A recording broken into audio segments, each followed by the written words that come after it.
Good morning, Professor Saglio and Dr. Champlin, who will follow me. I'm fortunate that I'm able to talk about and take this middle path as opposed to debate on this very, very hot topic.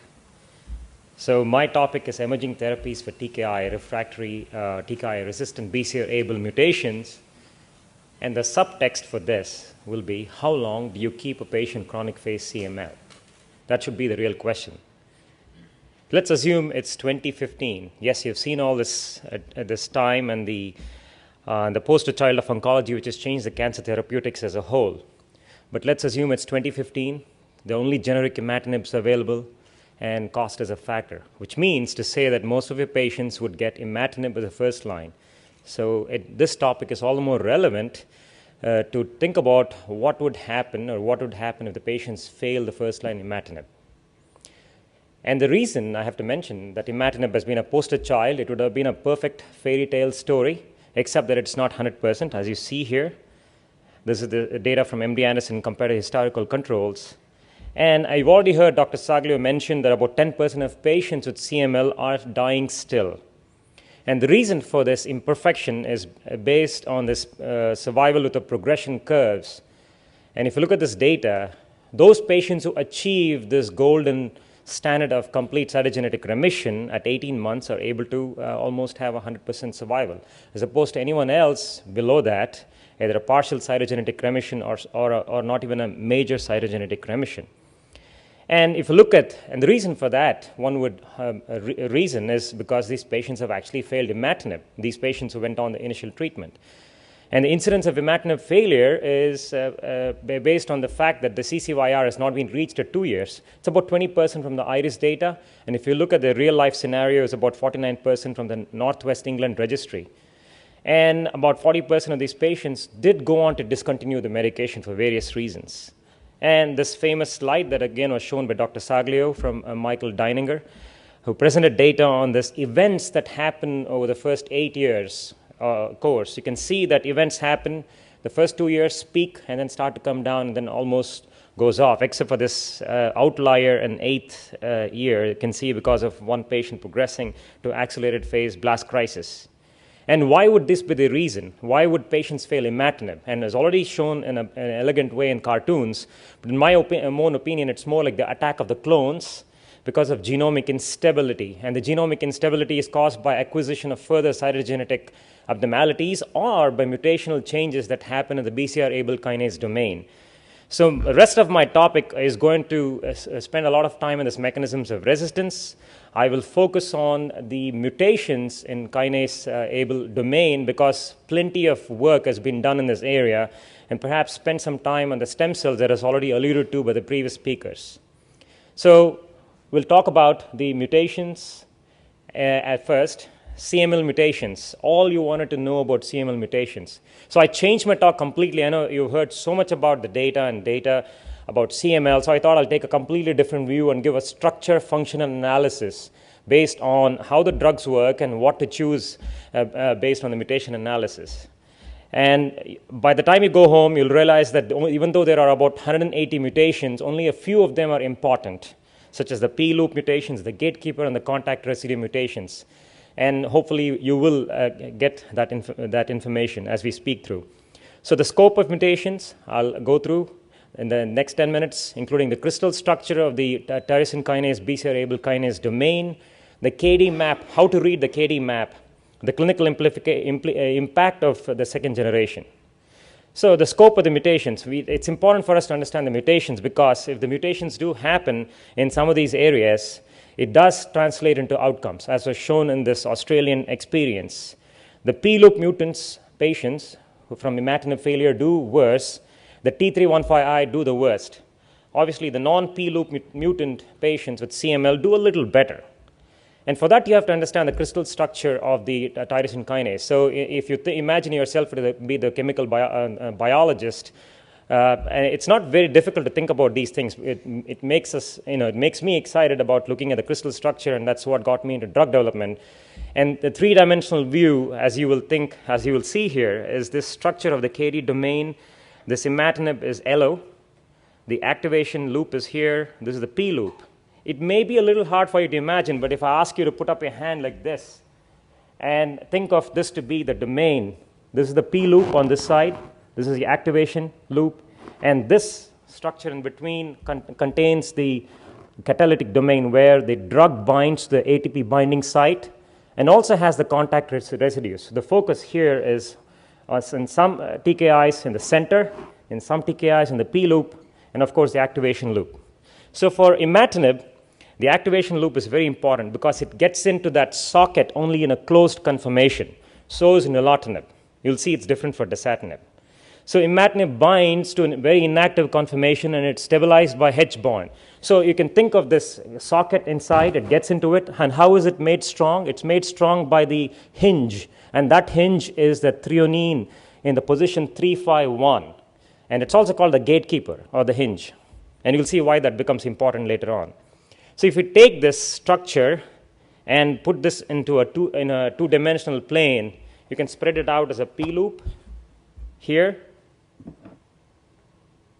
The catalytic domain, this is the hinge portion, and this is the activation loop. Obviously, the mutants that are going to be more important are a few of these in the P loop, and the E255K, the Y253F, and the ones in the activation loop. And perhaps the most important one is this hinge region, the threonine 315I.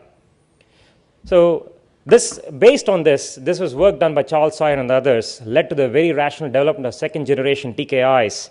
And you can see that some of the data that I'll show you will cover not only the overall response, but also some of the mutational data based on the prediction of how the drug goes and sits in the socket of ATP. So that's a structure relationship. So if you think of this patient on imatinib who fails subsequently, what do you do? And I know several questions are asked. And if the choice were to pick the right TKI, what would you pick? Because the question still is, and I know we're going to debate about this, if you want to continue the patient to be in a chronic phase. And the data looks even. If you look at the complete hematological response in more than 75% of imatinib-resistant patients, the MCYR is 50%, and the complete cytogenetic remission is approximately 40%. It's somewhat higher in intolerant patients, and of course, there is this side effect profile that you need to consider between nilotinib and the dasatinib. So let's consider dasatinib for the time being. Dasatinib sits into the groove very differently from imatinib. It's a dual Src and Abl kinase. It gets into the hinge region without the need for the P loop and goes and sits in the socket. So in other words, P loop becomes redundant for dasatinib. And you will see that becomes important eventually. Look, what about the response rates? The PFS and the overall survival at dasatinib in chronic phase. The survival at 2 years is about 95%, which is excellent. And what about the response in patients who had baseline mutations? Those patients who had mutations in the hinge or the contact residues, the F317L didn't do very well. They required a higher dose of dasatinib, at least based on some of the in vitro studies. And predictably so, when they had either the 317L or the T315I, which is the hinge region, these patients did not go on to achieve the complete cytogenetic remission.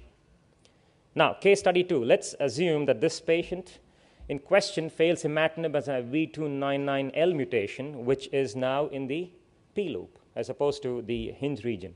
Imatinib is a sleeker, imatinib is a heavier TKI, and nilotinib is a sleeker TKI, which gets into that socket. It also needs to get in the socket in a close conformation.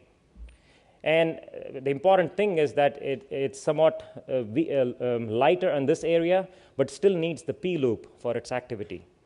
And what about the response rates of second-generation nilotinib, post-imatinib?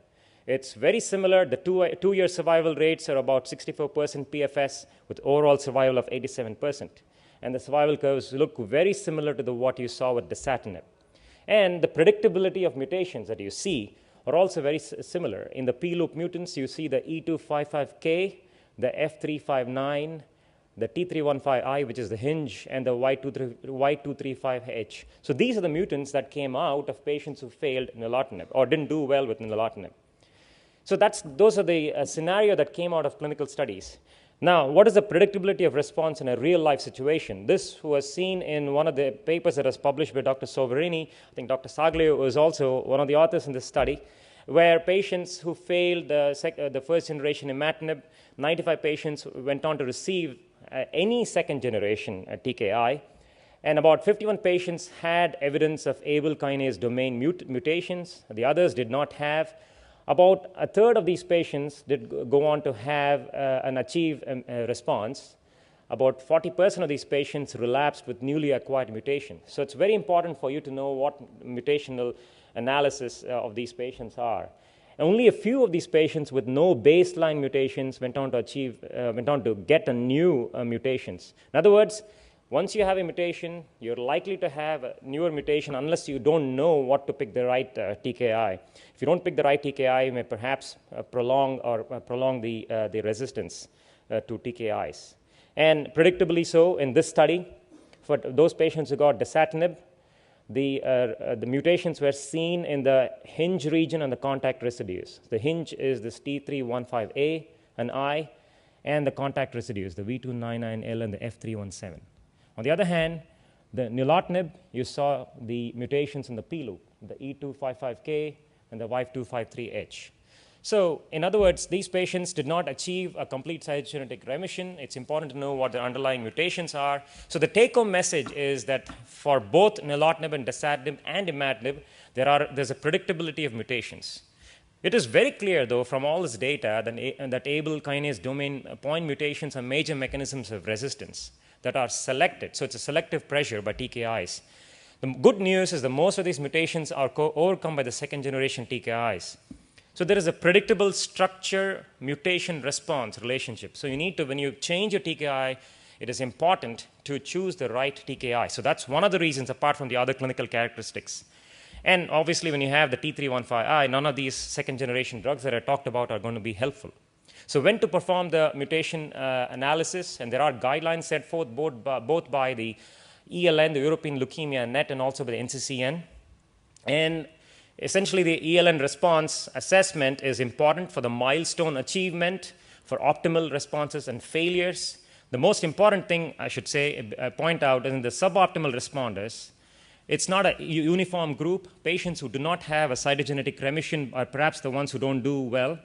On the other hand, the loss of molecular response is not a criteria for failure. In other words, the gold standard still, as maintained by the experts and the consensus panel, is still the complete cytogenetic remission.